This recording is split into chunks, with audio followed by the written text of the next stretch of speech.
A very good morning to all. It is our honor to welcome you all to the first plenary session of the day 2 of the conference. The topic for this session is Practicing Marketing Research in the Real World, Challenges and Opportunities. To begin with the proceedings of the day, I would like to introduce Ms. Preeti Reddy, who is the chair for the session today. Ms. Preeti Reddy is Senior Vice President of IMRB International. Prior to joining IMRB, she was CEO of LMRB Sri Lanka. Please join me in welcoming Ms. Preeti Reddy to the stage. Now, I would like to invite the other esteemed panelists for the session. Professor Naresh Malhotra, a warm welcome to the stage, sir. I don't think Professor Naresh needs an introduction.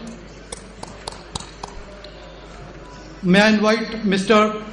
Peter Mounsey to the stage.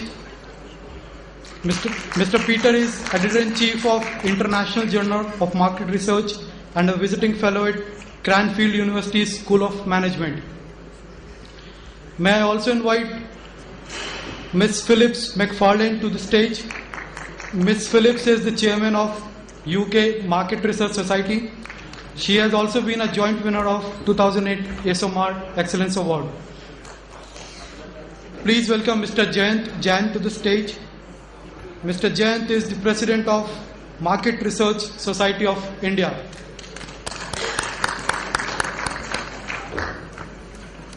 Welcome, sir. I would also like to invite Professor Wei Lu to the stage. Professor Wei is Associate Dean of Antai College of Economics and Management, Shanghai Jiao Tong University. Welcome, sir. Unfortunately, Professor Jerry Olson could not make it to the session today as his flight got cancelled. Without taking much time, I would now like to begin with the session. We have an interesting session of 90 minutes ahead of us, and I would now like to hand over the proceedings to Ms. Preeti Reddy to take it forward. Thank you. Thank you, and welcome to the panelists. We are actually running a little behind time, and while I think everybody has, as we said, everybody knows everybody else. Peter, I believe your bio is not in the book, as you said, but I think by now everybody knows Peter as well. I would just like to say that we have an interesting panel because we have a mix of academia, we have practicing market researchers, both from the agency side and from the client side, and the representative and the president of the Market Research Society of India as well here with us. And Peter, of course, who is a little bit of everything, who represents both sides, academia and client, and the practice of research. So without much ado, I think we will start. We know that practicing market research in the real world is actually fraught with many difficulties and many obstacles, not the least of which is that with all the changes that we see in data collection happening with the advent of digital, social, big data, Google, and all of that, many soothsayers are predicting that the death of primary market research is imminent. So to debate this and to listen and to hear from our panelists on what they feel are the various events that are shaping the future market research, and how do we use challenges that are coming up as opportunities for us. We will hear from Peter, for instance, about big data and how he thinks that is a challenge and an opportunity. We will hear also about how do we improve the intrinsic quality of the data that we collect? And Peter asked me, in what order. I think everybody has presentations, so we will spend about 10 to 12 minutes on each of the presentations. And then, of course, hopefully we will have a lively and provocative debate now that we also have an audience. I was wondering how, I thought about how we should go through the proceedings, but, should it be age before beauty, client before, or should it be alphabetical? Let me just start first with academia and with Professor Malhotra, who's on my left, and request him to take us through his presentation.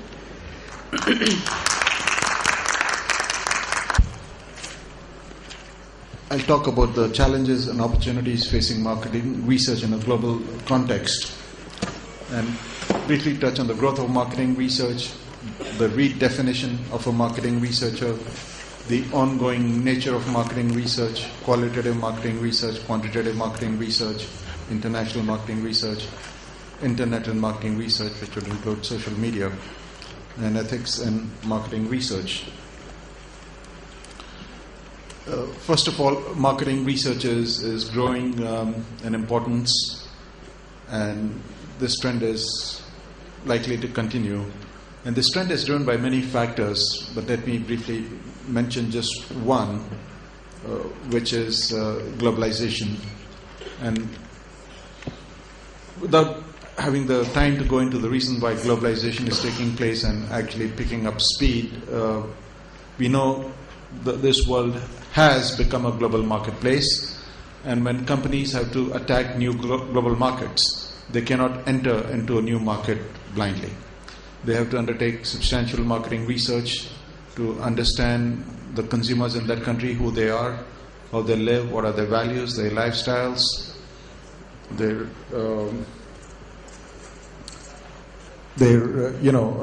shopping habits, eating habits, and wide variety of behaviors, in order to be able to formulate sound marketing strategies.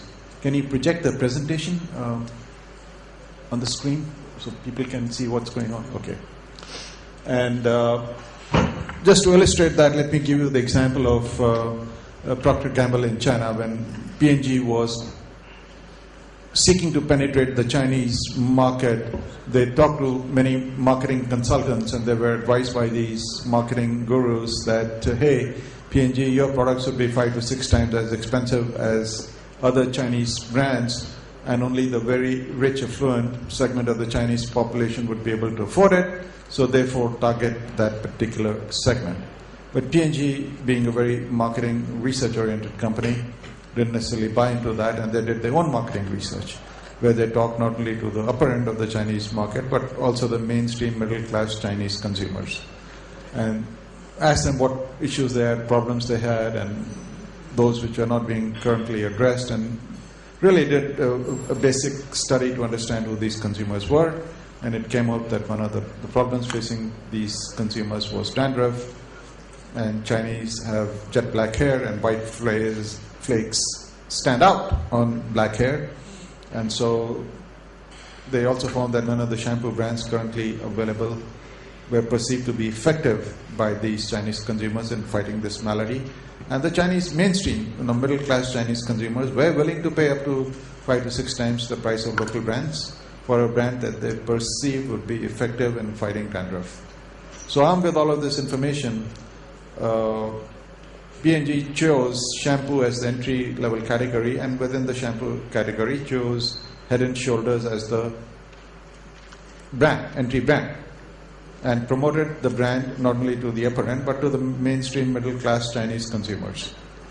And then followed the introduction of Head & Shoulders with the introduction of Pert and then Pantene, and within 2 years captured 70% of the shampoo market in China. And even as we speak, currently holds the dominant market share in the shampoo category in China, all because they chose to undertake marketing research of their own, and rather than listen to conventional marketing wisdom of these marketing consultants. So I could give you several examples of countries. Reverse is also true. Companies which have tried to enter new markets without undertaking, even good companies, if they try to enter new markets without undertaking adequate marketing research, will end up falling flat, as indeed happened to Heinz in Brazil. Heinz, as we know, is a very successful company. Heinz products are used globally, all over the world. They had a very successful penetration strategy into Mexico, where they found out, based on marketing research, that the middle-class, mainstream Mexican households assign most of their day-to-day shopping to the household servant, and the shopping is done in neighborhood grocery stores, mom-and-pop neighborhood grocery stores, much like happens in India as well, in many parts. And so they focus their distribution on these stores and marketed the product accordingly, and it was a big success. And then when they were penetrating Brazil, which is by far the most promising market in South America, they said, because of the cultural similarities between Brazil and Mexico, they said, let's adopt the strategy which has been so successful in Mexico also in Brazil. And they did, and they fell flat. And then they undertook research, which should really have been done upfront, to find out why they didn't succeed. And they found that the grocery shopping behavior was very different in the two countries. In Brazil, and especially in large cities like Rio, like Sao Paulo, 70% of the grocery shopping is done in major supermarkets, and that's where Heinz lacked the distribution. And once they found that out, the strategy was to acquire the largest Brazilian distributor with entry into the supermarkets, and that way they gained access to the supermarkets, and then the sales of Heinz products took off. So it's very important. Marketing research is very important when you're trying to penetrate new markets, and that's what the current growth is in emerging markets for these developed, for multinational companies based in the developed world. And so they realize that, and therefore the importance of marketing research is growing and will continue to grow. Another trend that we see is that there is a redefinition of the marketing researcher. The question is, who is the marketing researcher? And I published an article which talks about marketing research myopia, borrowing from the concept of marketing myopia put forth by Ted Levitt. And that in the past there was a clear line of demarcation between marketing managers and marketing researchers. And if you were a marketing researcher, you continued to be a marketing researcher and you retired as a marketing researcher. If you're a marketing manager, you were a marketing manager, and that's how you retired as a marketing manager. But now what's happening, that line of demarcation is becoming thinner and thinner, and has all but disappeared, because in many instances, when a marketing research project is undertaken, they will form a team which will consist of perhaps 2 or 3 core people for marketing research, and also consist of managers working on that project. Maybe the brand manager, the advertising manager, or somebody from sales, marketing planning, depending on the nature of the project. And then when the project is over, then they will form a new team for a new project. And so there is this integration taking place, and it's possible now in many good companies like Coca-Cola, for example, Pepsi Coca-Cola. It's possible to, P&G would be another good example. It's possible to switch from marketing research into marketing management. A person like who's been in marketing research 5 years, 7 years can go and do a stint, let's say in branding or in advertising, marketing planning, depending on whatever their interests are. And then likewise, marketing managers can go and do a stint for a few years in marketing research. So there is this a movement in and out of marketing research into marketing management and vice versa. I could give you several examples here, but since we are short of time, I will skip that one. And then, marketing research is, in the past, marketing research was undertaken largely in response to specific marketing research problems and opportunities. But now what's happening is that marketing research is undertaking undertaken more on an ongoing basis as part of business as usual. Consider, for example, many companies are getting in the CPG industry getting daily scanner data. P&G, for example, gets daily scanner data not only on its own brands but also on competing brands, so that they can monitor on a day-to-day basis the sales, market share, and see the effect of different promotion and marketing management variables on their brands and competing brands. And then, of course, all that information that is generated becomes a part of the decision support system of the organization. And many companies are building large consumer databases and then using those databases very effectively to come up with very targeted marketing strategies. Consider, for example, General Electric. They have a database now of 60 million households. Sears has a database of 90 million households. Many households are, they are about now, based on the latest census and projections, they are about 120 million households. And many companies are seeking to have a database of all the 120 million households. So, and they're using that to formulate targeted marketing strategies. Consider, for example, General Electric. They know that the average life of a refrigerator for a family of 4 is 6 years.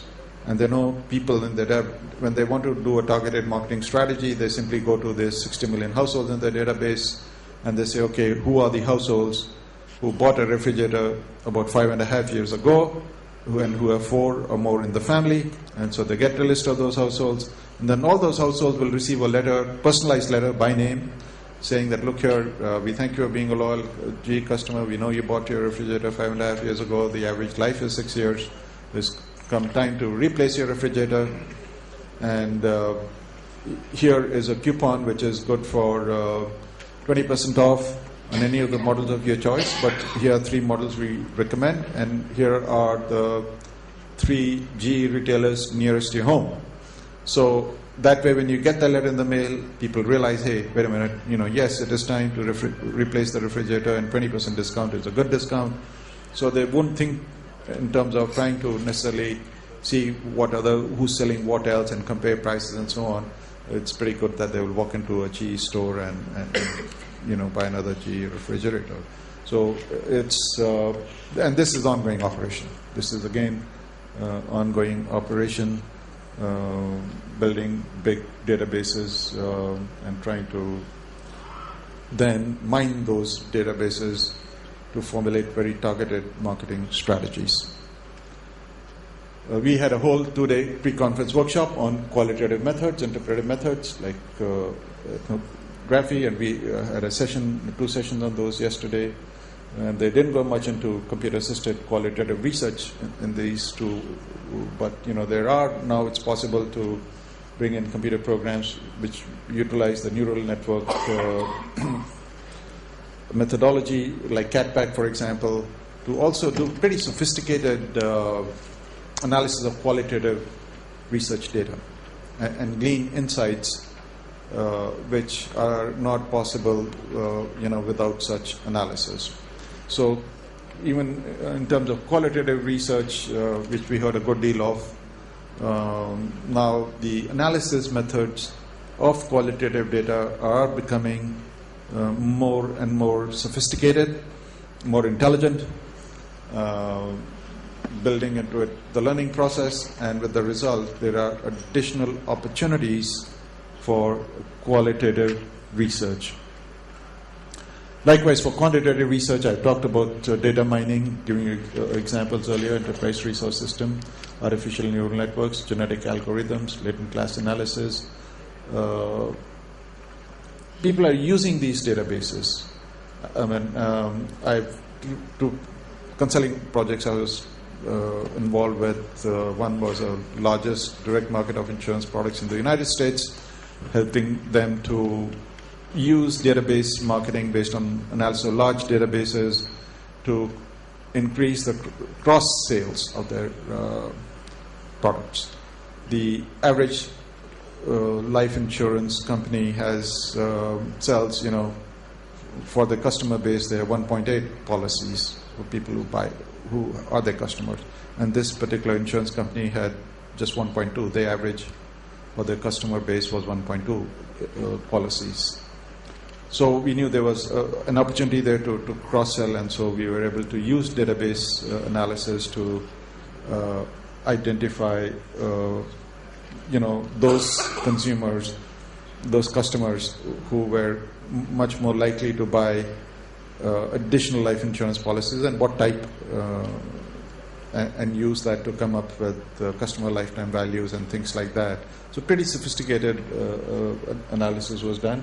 And only just for-profit companies, but I did work for the American Cancer Society, which is also headquartered in Atlanta, Georgia, where I live.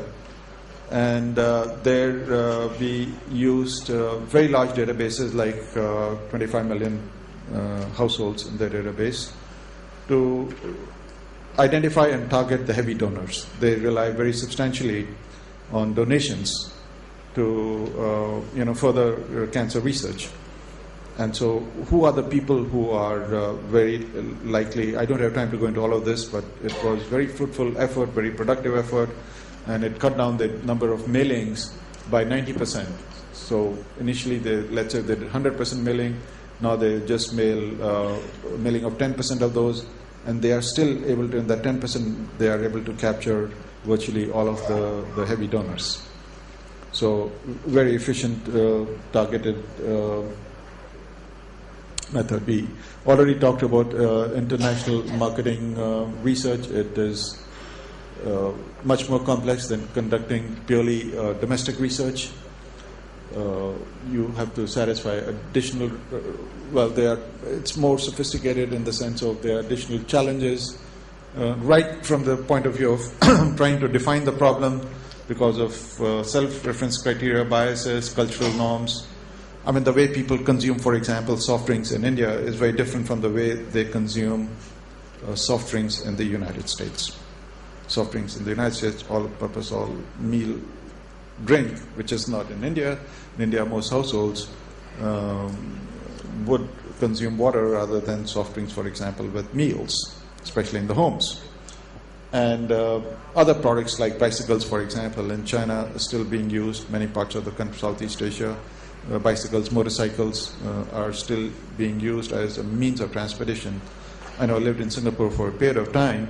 A lot of people in the labor class, they actually drive on a daily basis from Malaysia on motorcycles to Singapore, work there during the day, and then go back across the border. It's just a small bridge they have to cross to go from Malaysia to Singapore and back.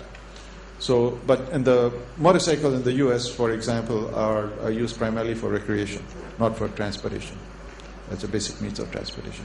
So the product, how we view the product definition itself, the product concept itself has different meanings and different cultures, and that just adds to the complexity of doing marketing research. And then there are other regulatory requirements, for example, legal laws, privacy laws, data collection laws, are different from country to country. And if you're doing multi-country analysis, it becomes a lot more complicated. But those are the challenges, but at the same time, that's where the growth is taking place. And there are opportunities there as well. Internet marketing research, we all know, is becoming extremely important. Up until a few years ago, I think up until 2006, telephone interviews was the dominant data collection methodology in the United States. If you had to administer a survey, telephone surveys was the way to go. But now, since 2006, the internet surveys have overtaken telephone surveys. And since 2006, internet continues to be the dominant way of administering surveys in consumer surveys. And not only just descriptive quantitative research, but even exploratory qualitative research is becoming more, the internet is being used increasingly for that. data, secondary data analysis. 90% of the data needed is publicly available on the internet. And even specialized qualitative research, for example, focus groups, depth interviews, projective techniques, all that was talked about. All these techniques were talked about last couple of days here. All of them can be conducted over the internet. Of course, every methodology has its limitation, and so does internet. But if used appropriately, provides tremendous opportunities. And for reporting purposes, you can post your reports on the internet, control them, so they are available, and you can achieve widespread, timely dissemination of information. How are we doing on the time? But okay, so social media is, the use of social media as an additional domain in which to conduct marketing research is becoming extremely popular and provides additional opportunities. Now the challenges are that we need to find better methods of analyzing social media data. And in fact, I'm doing some research here where we are drawing upon computer science. There's some work, very interesting work going on in computer science in terms of processing of textual data. And so what I'm trying to do is come up with a procedure for analyzing social media data which will be better than the existing methods that they have even in computer science as far as analyzing marketing research social media data are concerned. So that provides additional opportunities. And then, of course, the ethical issues need to be addressed in terms of 4 different stakeholders: the marketing researcher, the client, the respondent, the public, the data privacy laws, and several ethical issues related to the use or misuse of marketing research results. But the nice thing is that many of the marketing research associations, the prominent ones, American Marketing Association, Marketing Research Association, MRA, which is the practitioners' body in the United States. ESOMAR has got very extensive guidelines for Europe.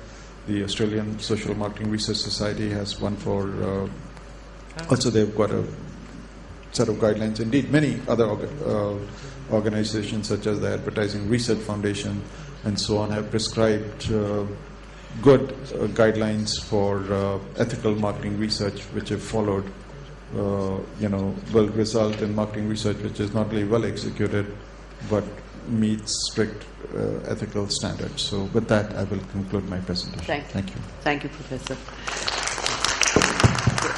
Professor Malhotra took us through what he anticipates are some of the ways in which market research is growing and changing.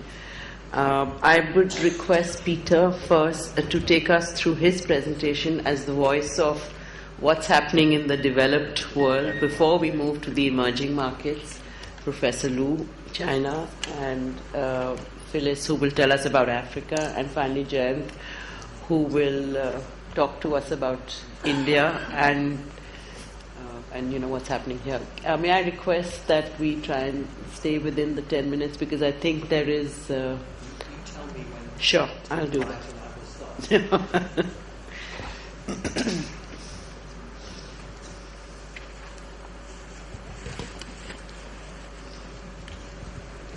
Thank you for the introduction, and good morning and welcome to this session.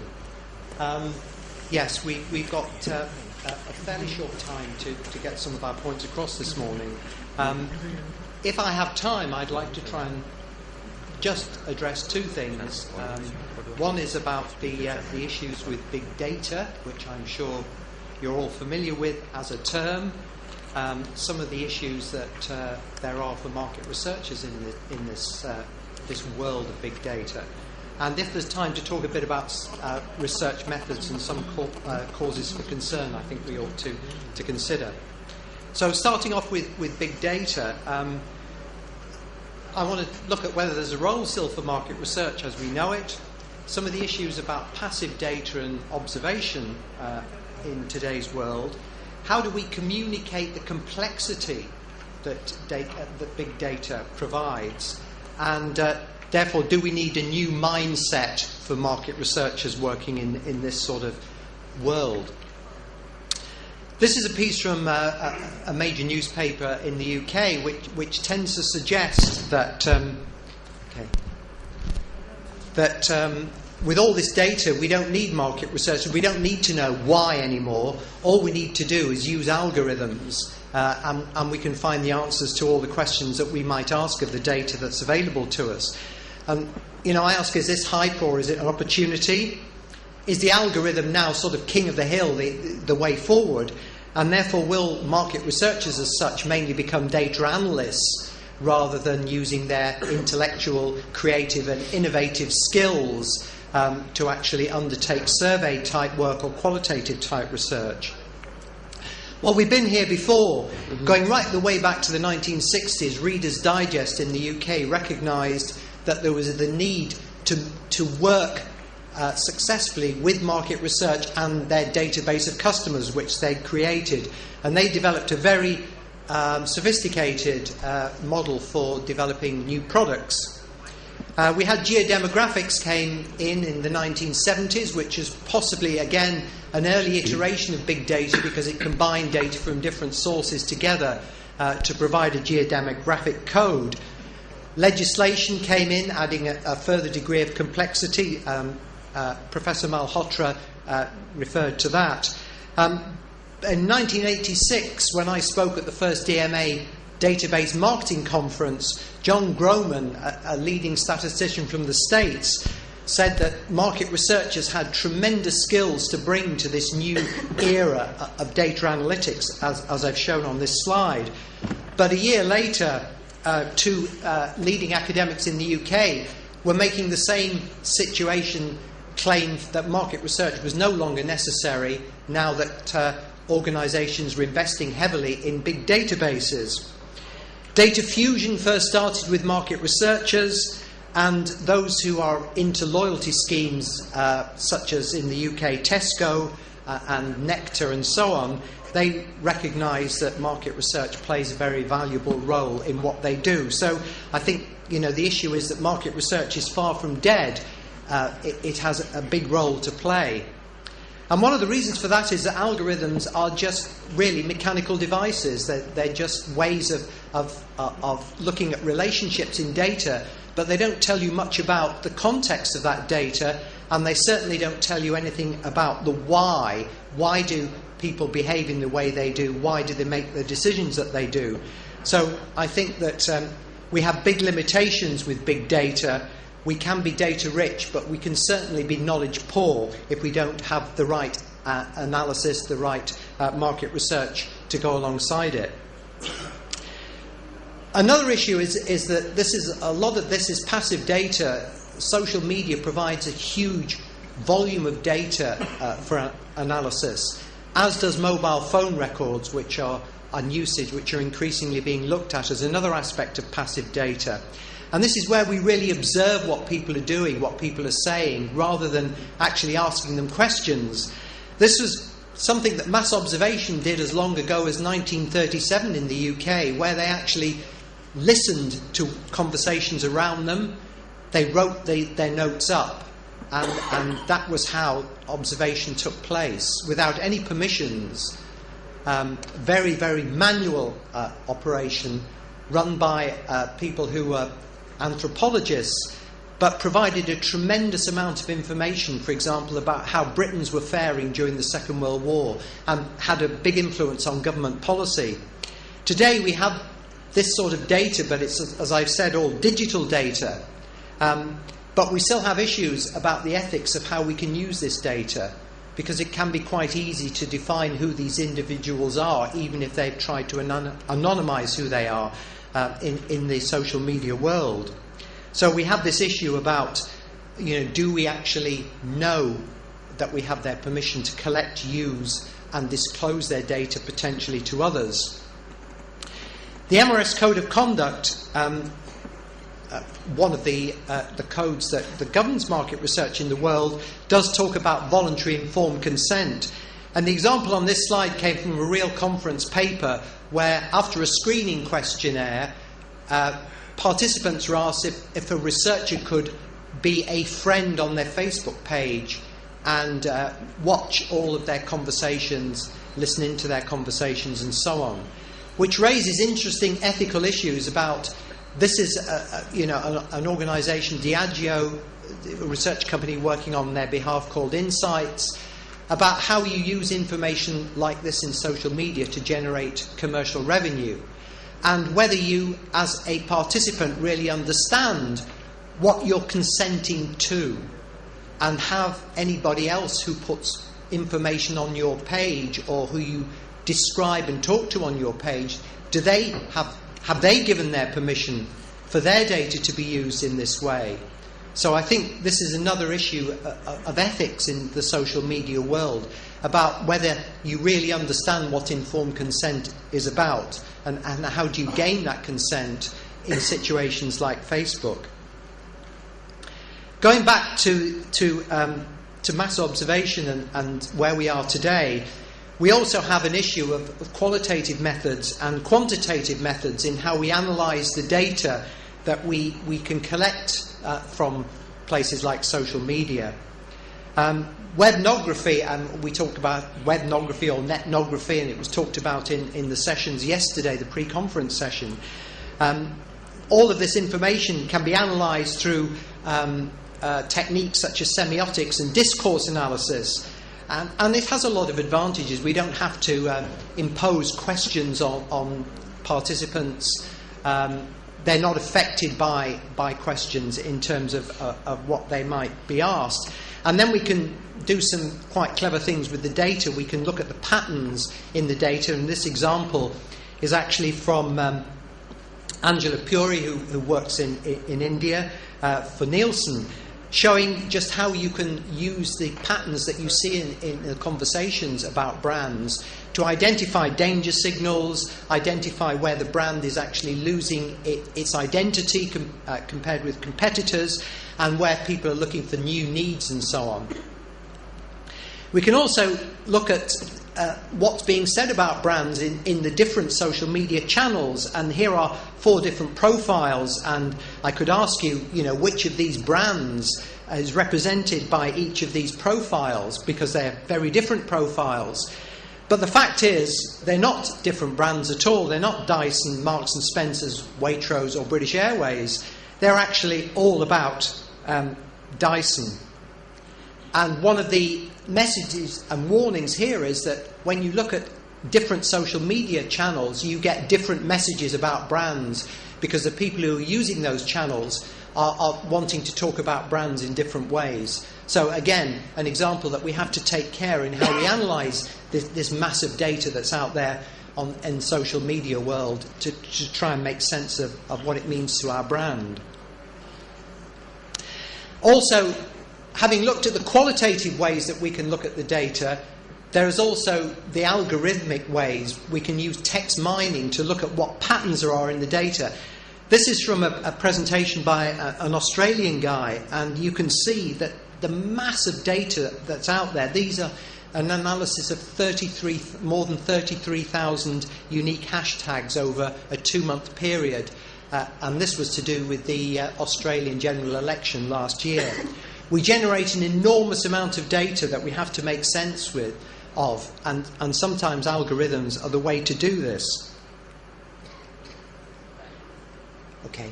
This is a further example of applying the same technique to a novel, so you can look at the patterns in what's being said by the author within a novel. This is an analysis of Wuthering Heights from beginning to end, showing the separation of the lovers, when love gets fulfilled, then love gets denied, and so on. So you can apply these techniques to even teaching English literature, never mind mining texts in the way that we might do for marketing purposes, to produce some really interesting patterns. But again, these are algorithmic patterns. There's no consumer behaviour understanding that sits behind it. And then we've got how do we communicate this complexity? This again is from the same presentation and shows how you might present a whole bunch of tweet information. We can develop some wonderful patterns of communication, but we need some way of, if you like, imposing some order on all of this data. to create stories that people can relate to make sure that we get our complicated messages across to the target audiences. And so I'm not going to go through this in detail, but I hope the slides will be available so you can look at this at your leisure. But effectively, it's saying that, you know, you've got all this data and you need this process to create a story. You need to test that the data is valid. You need to make sure that you use the right tools to analyze the data.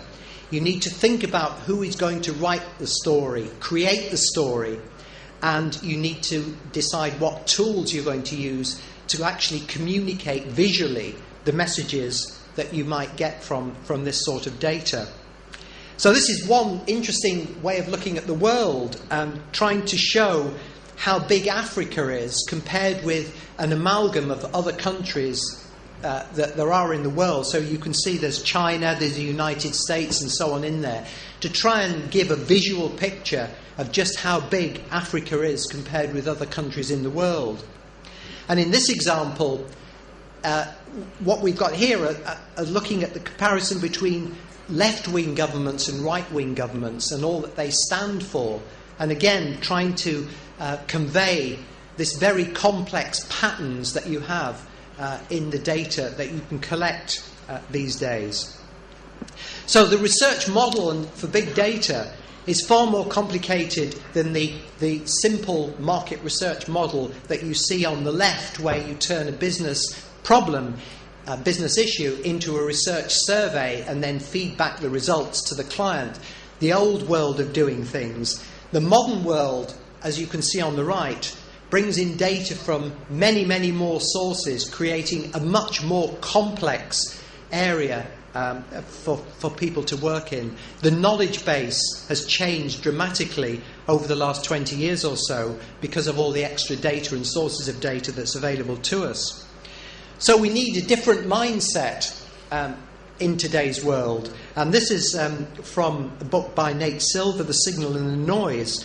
And it's talking about the mindset that you need for big data, to be a fox, not a hedgehog, where you need to be multidisciplinary, you need to be adaptable, self-critical, you need to be tolerant of complexity, cautious to make sure that you really understand the data, don't theorize, and to be tolerant of all the uncertainties and nuances and complexities that you find in the data today.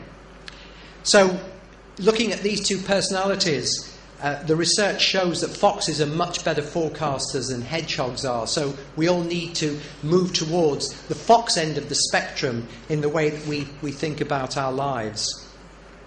So to finish, because I won't have time to go into the second topic, I'll just leave you with this quote from Hal Varen, who was the chief economist of Google, about the future is bright, the future is good for statisticians.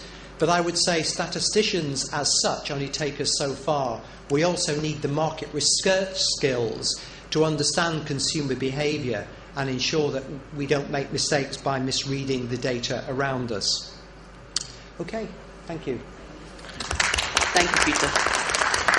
Professor Liu, may I now ask you to be the first voice of the emerging markets, China. Okay, good morning. Welcome to the session. Actually, I was told to present in this session just a few hours ago. I really prepared these slides briefly. Hopefully, we can give you a very brief information about the marketing research in China. Okay. China developed so quickly over the last 30 years. And the marketing research is one of the very important job in whole of the marketing work. There are several categorized companies doing the marketing research currently. One is very large, famous international agent like AC Nielsen, and several one like OpenTide. OpenTide belongs to the Korea Samsung company. They mainly serve the Korea clients. And Markling is an American data mining company because of the cost-sensitive So they moved most of their office to China and Shanghai, do a lot of data mining job for the American clients. Besides those international agents, and we also has the local agent with the international background. The reason of that, some of the researcher, after several years working in the international company, they left the company and create their own business with the more unique abilities in certain market research area. On the other hand, there are many local agents like Haranzhen. Haranzhen is, in China we call Lin Dian. It's a very famous local marketing researcher. But of course, still quite a lot of research are done by the company in-house. If look at the total marketing research market, briefly, I was told by the company people say in 2010 the total market for China is about 1.3 billion US, and 2013 last year the total market for China is about 2.3 billion USD. You see the quick development over recent years, but still far away from the developed market. If talk about the marketing research expenses per head, it's only $3 or $4 based on such huge population. But if look at the Hong Kong market, the marketing research costs about $30 each person a year. So we're still far ahead of the developed market. But if you look at the allocation of marketing research, most of the money is spending on the fast mover consumer goods, 22%, and the automobile industry contributed 10%, and the telecom contribute 8%, finance 5%, pharmaceutical 5%, IT 5%, durable goods 5%, and others 50%. So that's the structure over there. Most of the money is spending on the consumer market, 75%, and the B2B market only contributed 25%. And the tracking research, mainly about 40%, and the no tracking is about 60%. So that's the picture. You see the type of the marketing research agent. There are over 3,000 market research agents in the whole country, and it varies on the professionalism and the size.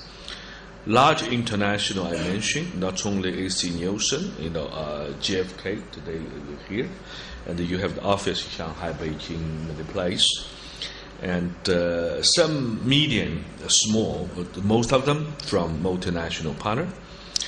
And some joint companies, quite large, because China government still set quite high barrier for pure international partner to do the research, like television, So those multinational company has to working with the local agent together to offer those research.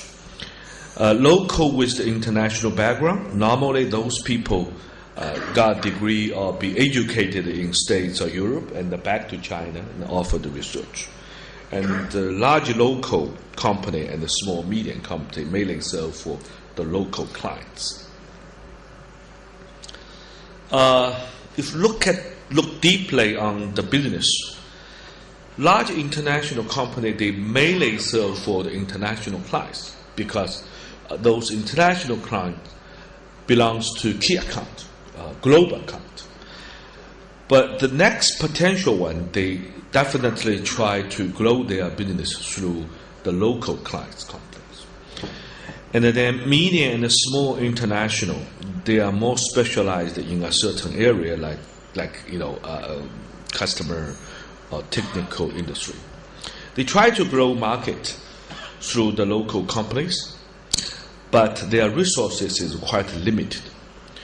And the joint venture as I said, those areas are monopolized by the certain companies or government agent, and they try to sell their research report to all kind of the clients.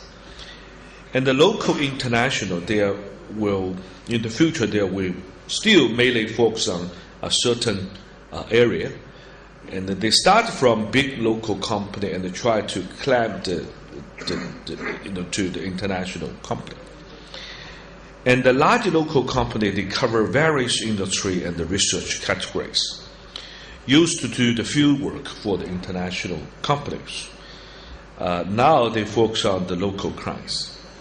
And a small, medium company, they really serve those field works and the easy research project. And they try to upgrade their research capabilities in the future. And most of the research agents located in Shanghai, Beijing, Guangzhou, those big cities, Shanghai getting most of the agent. Another city is Wuhan in the center of China, because they cover the inner land of China. If look at the human resources over there, I prepare these slides mainly for tomorrow's session, talk about marketing research education. It's quite interesting. It's not so much high pay to those researchers. Those new hands people, they pay quite lower by the large agent, and they separated to very niche job over there, and they get a little training, and their expectation someday they can leave the big company after several years working and join a local or small agent and get some high pay. Of course, the experienced people in that industry still paid quite great, and but they are very easy to find a job, so it's not so stable anyway. So frankly speaking, like my school is a top schools in China, even we got quite many graduates from the marketing subject, but they would not join the marketing research company because the first several years they are suffered on the low pay, so they quit that job basically, and they love to join financial institute rather than join here. But for the small and the medium agent, they will mainly hire those experienced people rather than the fresh people. So the several pages here is we are still suffering on the low research reliabilities. That's the key challenges. Several reasons. One is a customer normally unwilling to participate in the marketing research. They don't feel they can benefit from the marketing research. Some companies use the marketing research to sell some stuff to the customer. So that's the very, very important factors around the marketing research. On the other hand, the low data qualities, they can't find enough samples, so they mainly hire those professional participants. Okay, I got it in the 5 minutes. Okay. So, and the low control data collections process, and the distorted research result tamper with the data, present results in favor of their own interest. And then I can't deny there are some untable money over this contract. So make the cost become very lower for the data collection. So make the data become quite problems. And the agent choice decisions are not driven by the quality of the research companies. They really rely on what the customer needs. So those things. So in the future, I think the market still keep growing. mainly depends on the local clients, because multinational company, they already done a lot of job, and they will potentially for local clients to grow one is more market-oriented economy. It's by international brand recognition, began to see the value of the marketing research. The challenge is relative low marketing research sophistication and pragmatic. Expect immediately sales growth. That's the challenge. And the undervalue of the marketing research. And the price is very sensitive from the local clients. And the market research function and the role are not well defined in the market departments. And the role research reliabilities. So those challenges are still there. So the last page here. Sophisticated international clients like new methodologies to provide more sites. Local clients like hot methodology topics such as big data and the mobile phone. So there are the two ways in China comes more and more popular. One is we doing the marketing research through the ethnographic, and another way is big data, just like mentioned before. So we hope we can take more and more layers of knowledge in the market to collect the data with the real time. And then the more important, we should provide the data collection with the lower cost when we're dealing with the emergency marketing client. So on the other hand, in China, because of the emerging marketing, it is not enough for the marketing researcher just given the data, but also you need to offer more consulting work. Consulting normally charge higher than the marketing research. So if you look at the marketing research agent, normally in China become a consulting company rather than a research agent. Thank you. Thank you, Professor. Phyllis, can I request you to take us through, not just so much to be quick, but to help us solve some of the problems that Professor Liu spoke about, which is poor data quality, which seems to be as much of a problem in China as it is in India. Absolutely, that was a brilliant segue, but I'm sure you want me to be quick as well. Okay, I'm Phyllis McFarlane, as I've been introduced. I'm representing GfK, which is one of the world's largest global market research companies. And I'm going to tell you about a project that we're doing in Africa to promote market research in Africa. And it's the ground has already been covered. As a global market research agency, our global clients are increasingly interested in Africa as the next big growth market. And our experience, just as has been described in China particularly, is that demand for market research in developing markets outstrips the supply of skilled employees. So we end up, the big agencies train people, and then they go to the smaller agencies for a nicer life and better salary. So therefore, the GfK Verein, and I'll tell you what that is in a moment, is investing in education of market researchers in Africa in order that market research business in Africa can develop in a more sustainable way. So just to tell you a little bit, the GfK Verein is the non-profit part of GfK. So it's the GfK Association, if you like. And our remit is to promote the business of market research in general and education in market research. So we're not just for the benefit of GfK, we're for the benefit of the market research world. In this project, we are partnering with DEG. And if you try and read that word, you will see why I've never attempted to learn German, though GfK is a German company, because they have words that, as long as that I can't have anything to do with. So we have some money from the German government, and we also have a consultancy called Win-Win that's supporting us, but I won't go into that.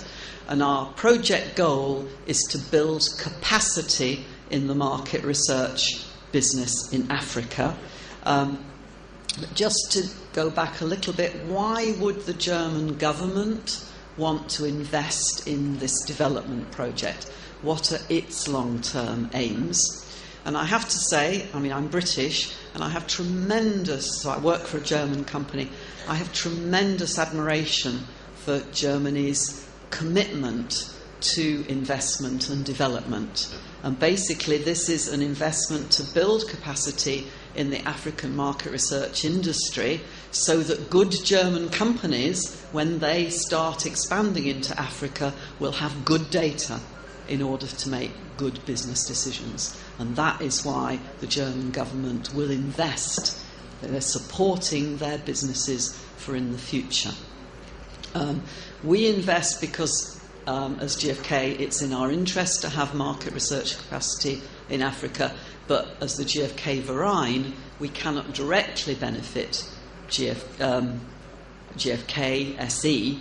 We have to benefit market research in general, and we have some consultants to support us. I won't go into that. So we set off, rather naively, I have to say, with 3 objectives. One was to cooperate with universities to set up postgraduate qualifications in market research.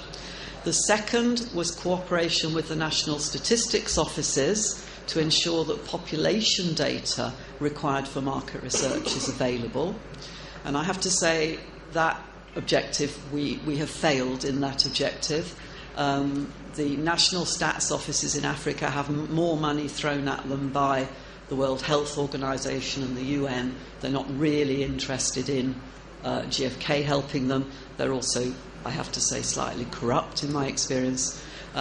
But the third objective, because data quality is so important, was to set up interviewer training academies to improve the quality of data collection at the very bottom of the pyramid, if you like.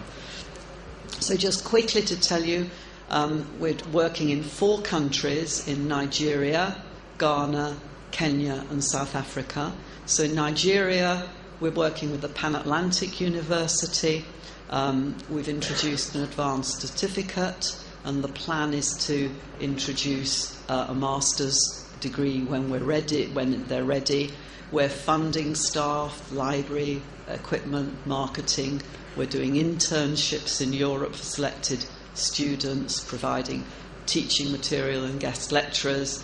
We've done 2 years of it. We've got 50 students through, and we've got 11 interns into Europe. And that's repeated elsewhere. In South Africa, it's the University of Pretoria. In Ghana, the Central Business School. In Kenya, the University of Nairobi. And we're following that same pattern of funding a master's degree in market research to fit in with their system. I won't go through the stats offices because that isn't been a success. Interviewing. Why support interviewing? Obviously, data collection is absolutely key importance. If we don't get decent data, then we're nowhere as market researchers. So we're setting up interviewer accreditation schemes to recognise the importance, to develop a pool of professional interviewers, to provide career paths for interviewers, to build pride and integrity and enhance the quality of data collection. And the way in which we're doing that is working with the local associations and independent training providers to set up accreditation schemes on the same basis that exist in other countries. I have to say, in Ghana there wasn't a local association, so we had to encourage them to set up a local association, and GAMRA is now set up. I'm very proud of that achievement. And basically what we're doing is we're subsidising training programmes and accreditation schemes in such a way that we subsidise the early training workshops quite a lot, and then we steadily withdraw until the process is self-sustaining. That's our objective in the long run. And we're at a process now where we've been through all the pilots in every country, and they're all launched, and those are the benefits. And just what I wanted to say, so that's what we've done. We've set up these master's degrees. We've set up these training academies. It was meant to be a 2-year project. It's going to take 4, but that's life. That's the theory. Now, what about the practice? In the lecturers, we trained the lecturers in all the universities using our own experts and materials. Our problem is that most of them are academics with no practical experience. They are, for example, very unhappy with qualitative research because there's no academic theory. The solutions are that the universities are employing local practitioners. We, GfK, are putting in more guest lecturers. We're promoting the association between the universities and the industry. And in South Africa, they're actually basing their whole masters around a real project, which I think will be a very interesting experiment. But basically, the universities are trying to teach market research in a theoretical way, and it needs to be much more practical. From the student point of view, their prior education isn't often thorough enough. Their basic stats, they often have not done any real practice. They will claim to be able to use Excel, but have a very limited skill set. They're always late for everything. Traffic is thing. And because it's all being done part-time, it means it's not always well connected. So the solutions there are, we're doing skills audits so that we know what we're getting. We're doing more basic refresher courses via e-learning, because you can do basic stats that way. We're mentoring practical projects, and we're providing real data for them to analyse. If we look at the interviewer academies, the quality of data collection is poor. I was pleased to see we have to admit these things, I think. The interviewers are very badly paid. There's a very heavy supervisory hierarchy in the agencies, but the supervisors aren't trained either. Much of the work is done twice, and the industry as a whole is reluctant to invest in these people because they're part-time workers, they're not full-time employees. So it's not a good situation. So we're trying to make interviewing a profession, create an accredited pool of interviewers, have the local association manage the accreditation, and the most important thing I can do is create demand from clients. As soon as clients start saying, I want accredited interviewers on my projects, then the industry will do it. But it's difficult to get the cost of the training down, and of course I'm trying to change the way the industry works, which takes time. But just as an example, everybody wants quantitative measures, and all the MDs say, yes, of course, Phyllis, of course we'll pay for training if you can prove it makes a difference. And so what we've done in the interviewer training is we do a pre-interview. We have the delegates go out and do some interviews before they're trained, and we also have them do some interviews after they're trained, and we compare the quality, and we can halve the error rate just through 3 days training. The number of errors reduced from 1,200 to 600. Now 600 is still too many, but before it was bad. And it's not a perfect measure, but it is a quantitative measure. And what we also did was calculate an ROI, which we quite simply, we took some measures. For example, in the first session, they didn't get all the interviews. In the second session, they got post-training, they got all the interviews. It was an 18% productivity increase. In the first session, we would have had to replace 20% of the interviews. In the post-training in fieldwork, we had to replace none. It's a 20% increase. There's 27% difference in the number of callbacks we've had to do. So if you take those figures and apply them to the size, this is Kenya, market, make a hypothesis about how big fieldwork costs are, you can sell the thing on an ROI basis. So in the long term, it's going to take a long time to get these degrees up and running. GfK Verein will stay involved. We've committed to the universities that we will stay involved until the degrees are sustaining. And at the interviewer academies, we will stay involved, we will support them as much as we can, and we will support it through client demand. But it will take time. You can see, well, I think you know what the problems are. They're academics, not practitioners. There's not enough practice. The student skill sets aren't there. The students are not used to challenging and thinking for themselves, and there's not enough contact with the local industry.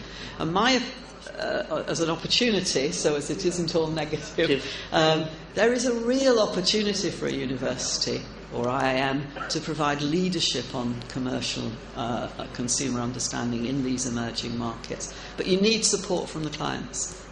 It's clients that drive the MR industry, and that's who we have to get on board. So thank you for listening. Thank you, Phyllis.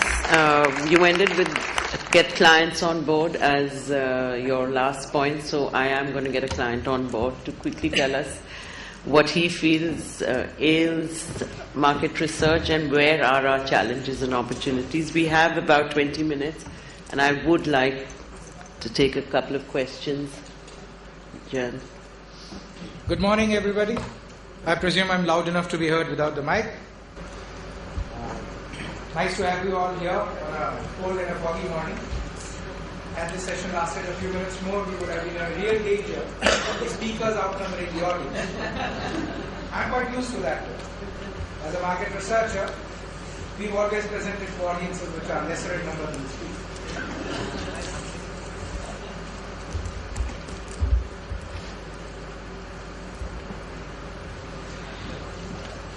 A lot of the things which our eminent panel has already spoken about are the problems that we face in India too. In the 25 years that I've been associated with market research, we have only found market research being blamed, clearly villainized, said that it's ineffective, it's useless, whatever. Right? But actually, market research is a tool. And a tool, for example, a calculator works just as well as the user. So if you don't really know how to use a calculator, don't blame the calculator. So put it on a sine and a cos function and add 1 plus 1 will never give you 2. That's a sad problem with market research. It's a more complicated calculation. The problem starts with what is the role of market research.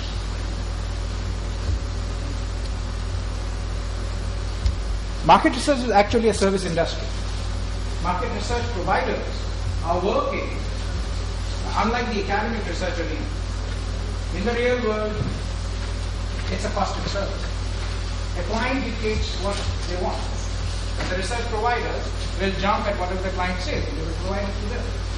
So the problem starts more on the client side. And I think that will gladden your heart really, is that though you are the ones who are blamed all this, the agencies are blamed, but the problem starts with the client.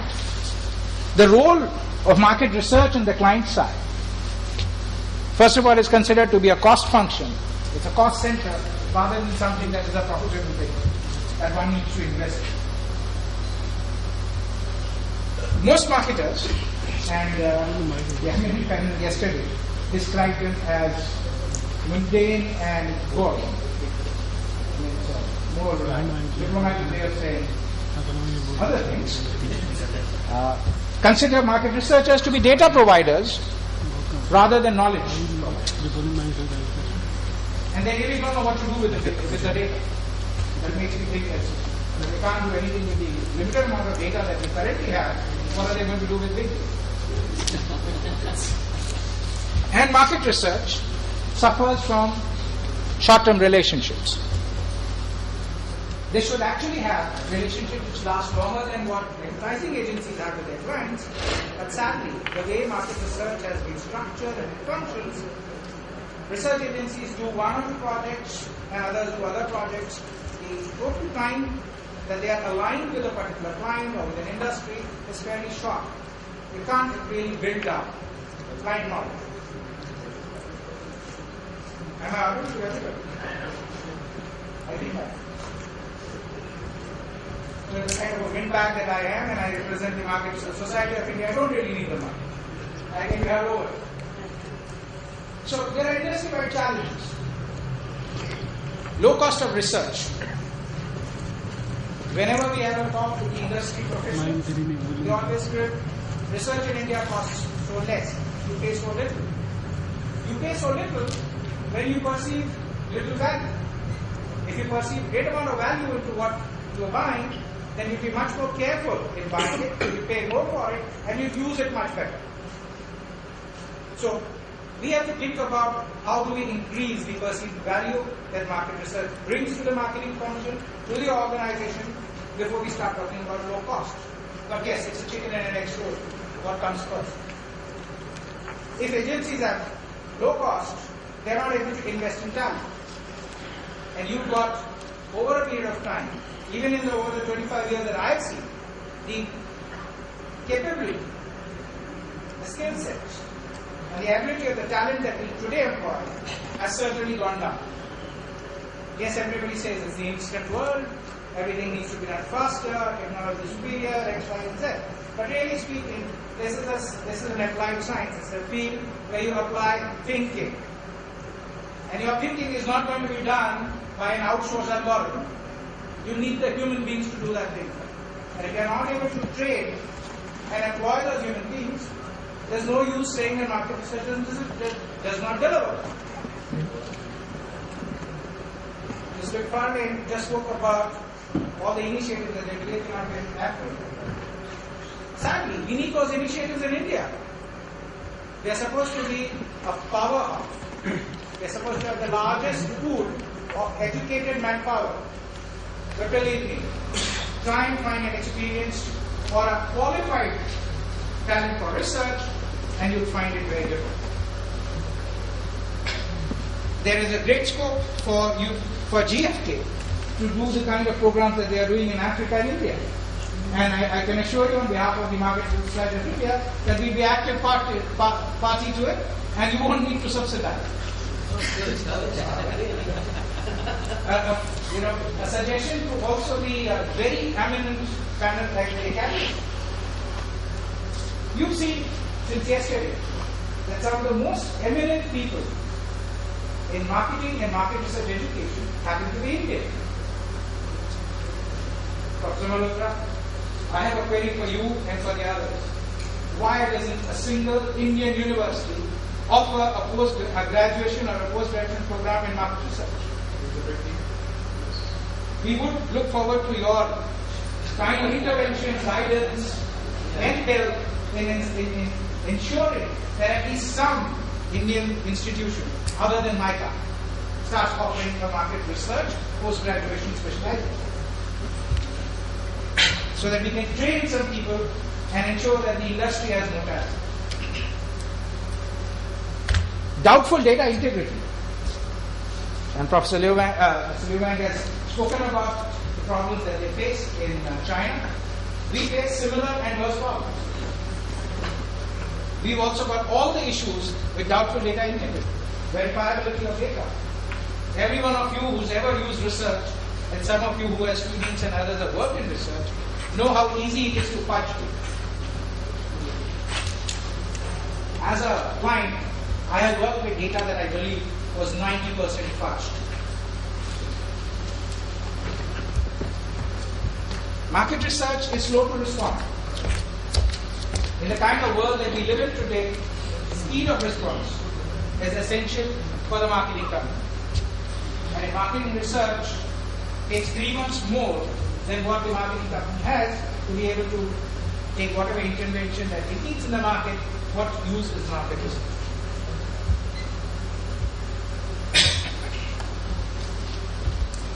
Market research or research practitioners are also today blamed for inadequate understanding of business environment. Again, this is a chicken and egg story. They have very low association, small periods of association with the client and with the industry that they are working on or the sector they are working on. How do they build that up?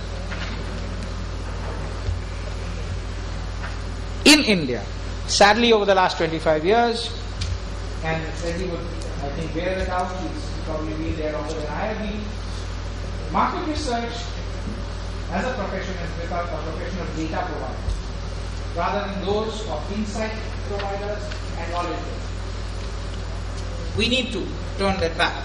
There's a huge opportunity here.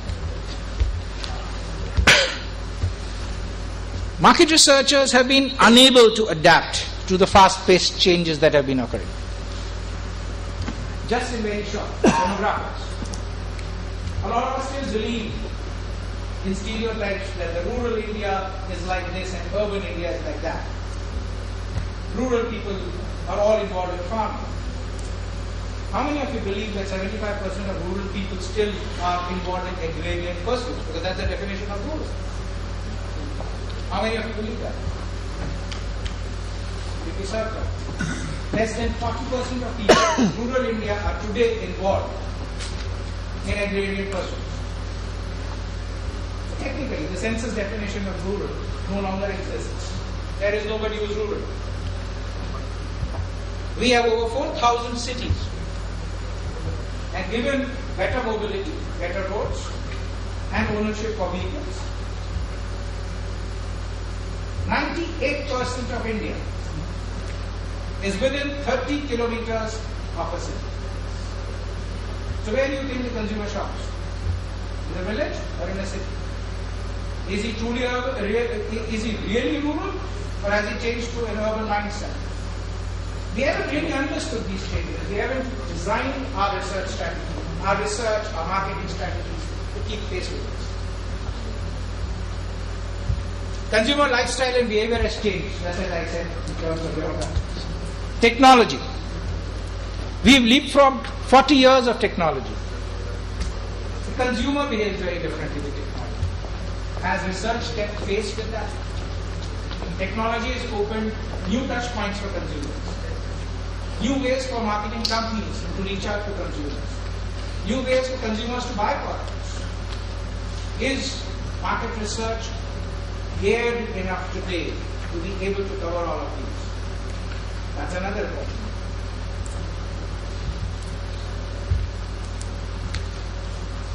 You attend any market research seminar and there will be an argument between traditional market research and non-traditional market research. Frankly, I don't understand all that. But really speaking, there are very new techniques available. And Mr. Munshi had touched upon some of these. Even our friend from China has spoken about all the developments that they are up to. We are lagging behind in India on this. Sadly, research in India is a fairly young discipline. We started just about 40 odd years ago. And for 40 years, we stuck to data collection methods which were the same. But today, technology offers us phenomenal opportunities in terms of data collection, in terms of data aggregation, analytics, speed of research. So that's another opportunity. Every one of the threats or the challenges that we face are presenting us with an opportunity.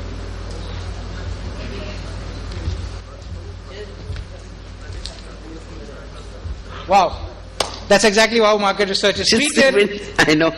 I'm sorry. The marketing managers will ramble on for, let's say, 80% of the time. You get less than 20 and then people have to leave. So great. Yeah, okay. I'll just take one more minute. Okay.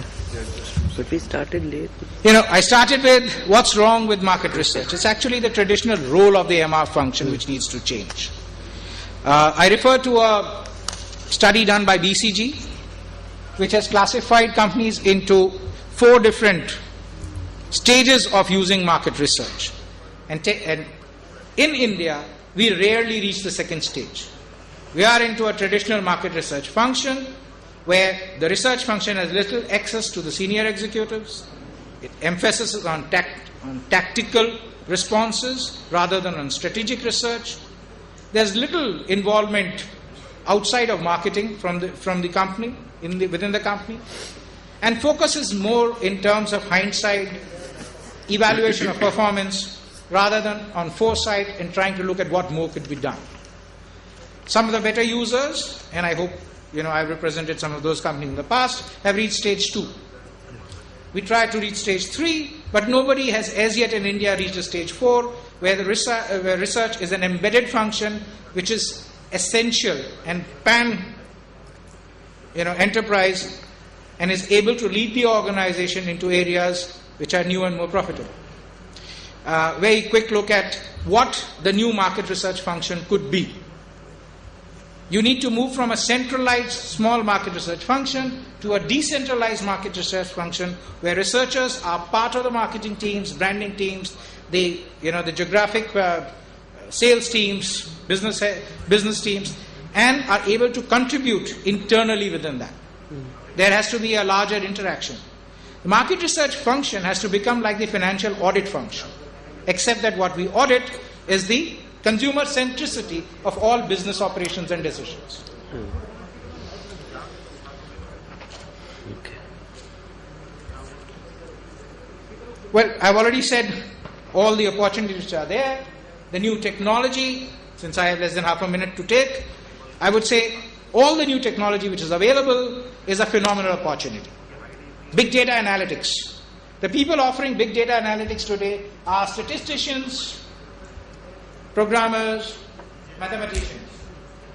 They're great guys to handle data, but they can correlate, let's say, the peak for a donkey to the Sensex and come up with a fantastic correlation. They have no understanding of consumers. And I'm sorry if I'm insulting a few people maybe here. You really need the market research fraternity to step in here and understand how to use big data to provide usable insights. That's a phenomenal opportunity, and if we can latch on to just that much in India today, then we would be employed for the next 10 years. There's a huge opportunity to use mobile GPRS, GPS technology for data collection, verification, providing very quick responses. Social media, digital platforms. There are huge, there are very eminent and learned people on the panels in this seminar who've already spoken a lot about that and who would be speaking during that. So please attend that and understand this. There are phenomenal opportunities. Just one more issue that I need to touch upon. When we started market research in India, we virtually did what we liked. There are no laws, no controls, no regulators, no guidelines. The larger agencies make their guidelines and they follow them. And to a very large extent, market research in India is quite technical. But as you would have noticed, all over the world, governments are now setting up, increasingly, they are being more, they are trying to control research processes a whole lot more because it now involves humongous amount of data and touches upon privacy and confidentiality law. We will also see some of this happening in India. You've already seen the first stage of governmental controls coming to it, where they have tried to ban opinion polls. Now, that's another discussion and we could do it at some other time. So what we would need to do as an industry is today start thinking about how do we modify the archaic ethical codes that we are working with, and maybe try and use market research more effectively. We would have to renegotiate what we consider are respondent confidentiality norms. Market research has till today stayed hands-off from direct marketing and marketing functions. When we try and bring these together, we will also have to think about how market research will now start looking at confidentiality. In a world where a person tweets everything that he or she does from morning to night, is ready to share live video feeds, our ethics and codes on confidentiality and privacy would also have to be followed. Thanks a lot, friends. Thank you, Jan. We don't actually have time for questions, but we can take questions certainly offline. But Jayant, of course, has asked many questions at the end of his session. But thank you, everyone. I think we got a good, good spectrum from issues of competition coming from big data and the threat of survival to market research because of that, which thankfully is, as Mark Twain said, the reports of his death are greatly exaggerated. The reports of the death of market research are greatly exaggerated. But clearly we need to change, and clearly we need to look at one end the value we're bringing to clients, and at the other end how do we ensure that the quality of the base quality of the data that we collect is better. And Phyllis, your voice was a great encouragement, because I think Professor, if we can work, together like that. China needs it, India needs it, Africa certainly needs it, and that's, I think, more than half the world. So thank you, everybody. And what are we supposed to do? I would like to thank all the speakers on the stage here for such an interesting session today. I would request a big round of applause for the panelists here. Before concluding the session, we would like to present a memento as a token of thanks to each of our panelists. For that, I would like to invite Professor Linda Price. Professor Linda is a professor of marketing at University of Arizona. Professor Linda, most welcome, please.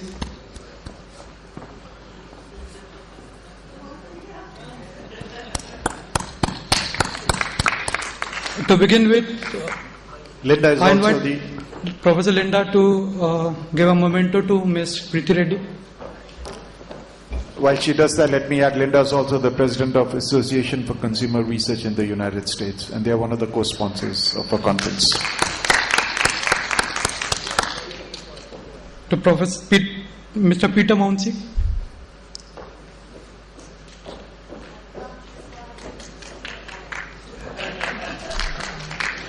Ms. Phyllis McFarlane.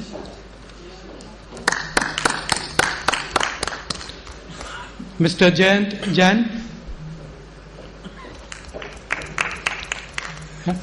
and Professor Wei Lu.